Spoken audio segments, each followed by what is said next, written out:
नमस्कार। आपका अखबार के इस अंक में आपका स्वागत है। मैं हूं प्रदीप सिंह। जब तक ऊंट पहाड़ के नीचे नहीं आता है तब तक उसे लगता है कि उससे ऊंचा कोई नहीं है। राजनीति में इस समय एक ऊंट ऐसा है जिसको बड़ी गलतफहमी थी कई सालों से कि उससे ऊंचा कोई नहीं है, उसका किसी से मुकाबला नहीं है, कोई उसके मुकाबले में खड़ा नहीं हो सकता। नाम है उनका दिल्ली के मुख्यमंत्री अरविंद केजरीवाल।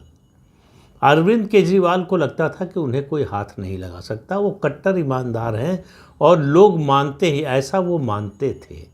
लेकिन उनकी गिरफ्तारी ने ये साबित कर दिया कि लोग ऐसा नहीं मानते हैं। दिल्ली के कट्टर ईमानदार मुख्यमंत्री के समर्थन में दिल्ली वासी सड़क पर नहीं उतरे। इसका मतलब परसेप्शन राजनीति में सबसे महत्वपूर्ण होता है, सबसे इम्पॉर्टेंट होता है और सबसे प्रभावी होता है। सच्चाई क्या है ये तो बाद में सामने आती है। तो अरविंद केजरीवाल जब दोषी साबित हो जाएंगे, उनको सज़ा हो जाएगी, तब पता चलेगा कि उनका दोष कितना था, कहाँ तक था और सज़ा उनको कितनी होती है। लेकिन अभी वो अभियुक्त हैं, अभी दोषी करार नहीं दिए गए।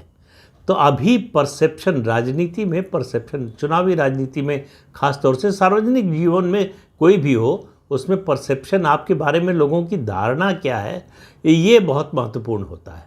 तो अरविंद केजरीवाल के बारे में जो धारणा लोगों की उनकी पार्टी आम आदमी पार्टी बनते समय थी वो अब बदल चुकी है।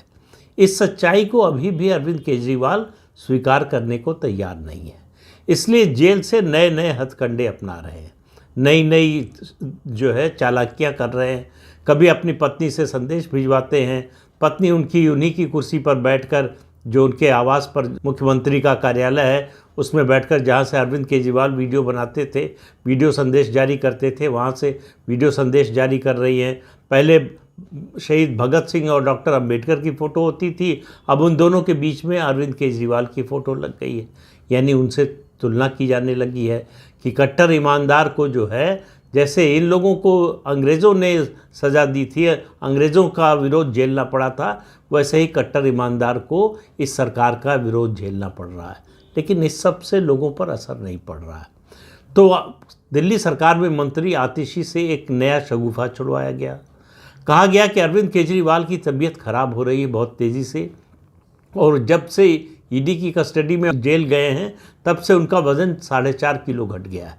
वो ये भूल गए कि जो भी जेल में होता है या ईडी की कस्टडी में या किसी जांच एजेंसी की कस्टडी में होता है, उसका रेगुलर मेडिकल चेकअप होता है।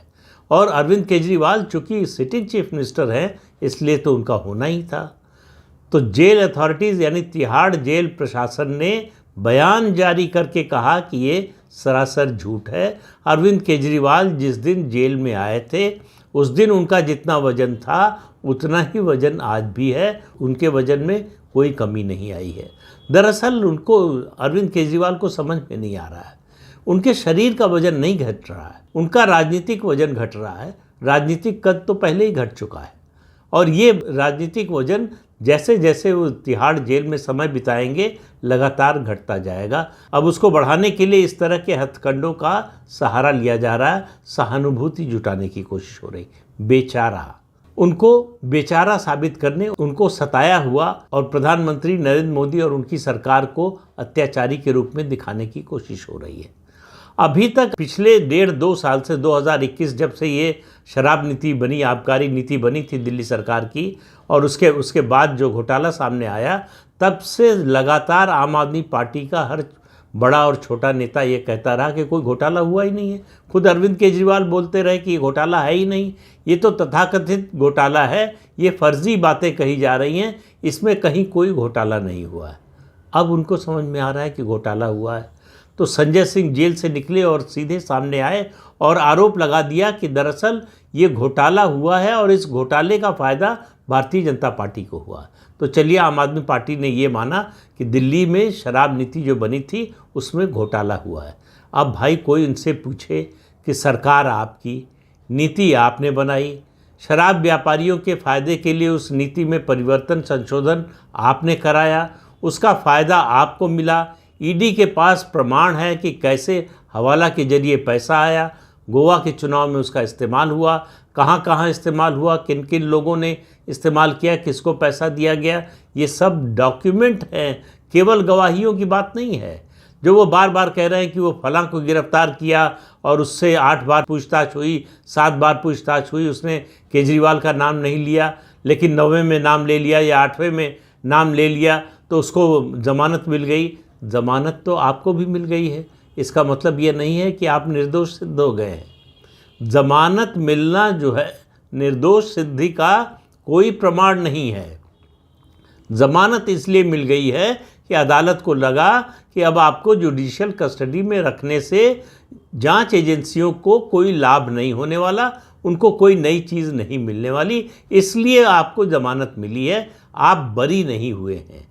और अरविंद केजरीवाल को तो अभी ज़मानत भी नहीं मिली है और मुझे लगता नहीं कि जल्दी मिलने वाली है। तो उन्होंने 2 केस किए हुए हैं। एक जो है दिल्ली हाई कोर्ट में है, जिसमें उन्होंने मांग की कि उनकी गिरफ्तारी जो है वो अवैध है, गैरकानूनी है और इसको निरस्त किया जाए। उस पर सुनवाई हो चुकी है और फैसला जो है दिल्ली हाई कोर्ट ने रिजर्व कर लिया है। वो फैसला किसी भी दिन आ सकता है। रोज़ उम्मीद होती, कल भी उम्मीद थी कि शायद देर शाम तक आए, आज भी उम्मीद थी, लेकिन अभी आया नहीं। दूसरा एक और मामला उन्होंने राउज एवेन्यू कोर्ट के सामने, ट्रायल कोर्ट के सामने रखा कि उनको हफ्ते में 5 दिन लीगल कंसल्टेशन की परमिशन दी जाए। जो जेल मैनुअल है उसमें आम कैदियों को एक दिन, हफ्ते में 1 दिन अपने वकील से मिलने, सलाह मशवरा करने की परमिशन होती है, इजाज़त होती है। अरविंद केजरीवाल के मामले में ढील दी थोड़ी अदालत ने और कहा कि हफ्ते में 2 दिन मिल सकते हैं। उनका तर्क था कि मेरे खिलाफ बहुत सारे मुकदमे हैं, अलग अलग राज्यों में अलग अलग अदालतों में मुकदमे हैं, उन पर मुझे अपने वकीलों से सलाह मशवरा करना है, चर्चा करनी है कि किस केस में क्या करना है, तो इसलिए जो है समय ज़्यादा मिलना चाहिए। तो अदालत ने हफ्ते में 2 दिन सलाह मशवरे के लिए वकीलों से मुलाकात की इजाज़त दे दी। अब वो कह रहे हैं कि नहीं, 5 दिन मिलना चाहिए, यानी हफ्ते में 5 दिन, ये 5 डे वीक होना चाहिए उनके लिए लीगल कंसल्टेशन के लिए। तो कोर्ट में एएसजी जो है, additional solicitor general SV Raju, उन्होंने कहा कि अरविंद केजरीवाल को जेल मैनुअल से अलग कोई विशेष सुविधा नहीं दी जा सकती।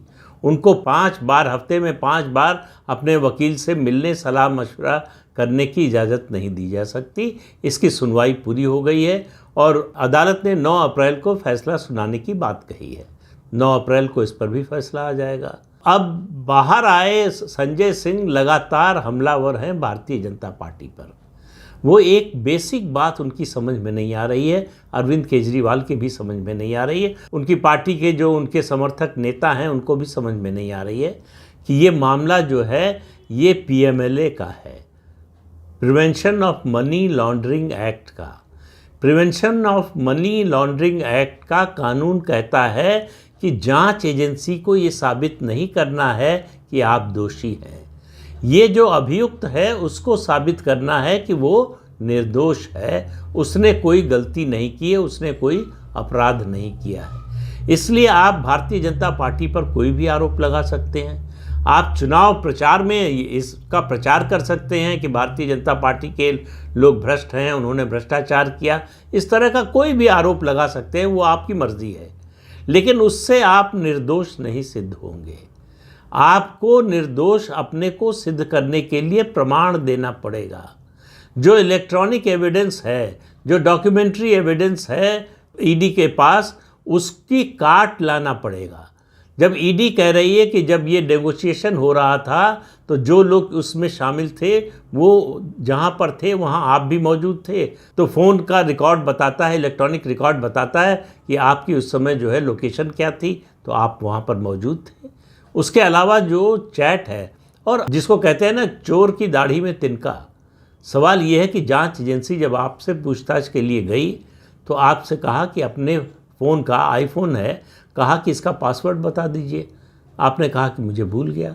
अचानक आपको अपने फ़ोन का पासवर्ड भूल गया, लैपटॉप का पासवर्ड भूल गया। अब ईडी ने कोशिश की है एप्पल कंपनी से संपर्क करने की, उन्होंने अभी सहयोग करने से मना कर दिया है। अब ईडी को दूसरे तरीक़ों से उस फ़ोन का जो पासवर्ड है उसको क्रैक करना पड़ेगा। उससे जो आपने चैट किया है, जो बातचीत की है, उसका रिकॉर्ड निकलेगा। आपकी पत्नी के फ़ोन से जो है चैट का रिकॉर्ड निकल चुका है और दूसरे आपके साथी जो हैं, जो इस घोटाले में शामिल, जिनको ईडी बताती है, उनके फ़ोन रिकॉर्ड से ये सब बातचीत, ये सब जो आपने संदेश का आदान प्रदान किया, वो सब निकल चुका है। तो सॉलिड डॉक्यूमेंट्री एविडेंस है ईडी के पास आपके खिलाफ। लेकिन ये मामला आप समझिए कि ये सामान्य रूप से जो पीएमएलए का केस होता है, उसमें जो आरोपी होता है उसके खिलाफ जो मामला बनता है, सज़ा मिलेगी नहीं मिलेगी वो अदालत तय करेगी जब मुकदमा चलेगा। लेकिन ये केस थोड़ा अलग है, इसको समझिए। ये केवल एक इंडिविजुअल या कुछ इंडिविजुअल्स के खिलाफ मामला नहीं है। ईडी ने जो केस बनाया है वो पूरी आम आदमी पार्टी पर बनाया है। कहा कि पार्टी को कंपनी की तरह चलाया जा रहा था, तो जैसे कंपनी की लायबिलिटी बनती है वैसे ही पूरी पार्टी की लायबिलिटी बनती है। इसका मतलब समझिए, अगर पूरी पार्टी दोषी सिद्ध हो गई तो आम आदमी पार्टी का पॉलिटिकल पार्टी के रूप में रजिस्ट्रेशन रद्द हो जाएगा। आम आदमी पार्टी इतिहास की बात हो जाएगी, पार्टी ही पूरी ख़त्म हो जाएगी। यही डर है जो सबसे ज़्यादा अरविंद केजरीवाल को सता रहा है, और उनके लोगों को मालूम है, उनको भी मालूम है कि वो दिन ज़्यादा दूर नहीं है। अगर ईडी जो क्लेम कर रही है, जो दावा कर रही है कि जो उसके पास एविडेंस हैं, अगर वो एविडेंस हैं और उनको साबित कर पाती है, पेश कर पाती है अदालत में, तो आप मानकर चलिए कि आम आदमी पार्टी का रजिस्ट्रेशन एक पॉलिटिकल पार्टी के रूप में ख़त्म होना लगभग तय है। अरविंद केजरीवाल नए नए पैंतरे चल रहे हैं कि कैसे सिंपैथी बटोरें और अदालत को प्रभावित कर सकें, जिससे उनको ज़मानत मिल जाए या उनको कोई कानूनी राहत मिल जाए। ऐसा होता हुआ दिखाई नहीं दे रहा है, उसकी कोई वजह नहीं है। अगर मनीष सिसोदिया को नहीं मिली तो उनको क्यों मिल जाएगी कोई राहत, इसका कोई कारण नहीं है। अब आप कह सकते हैं कि संजय सिंह को तो मिल गई।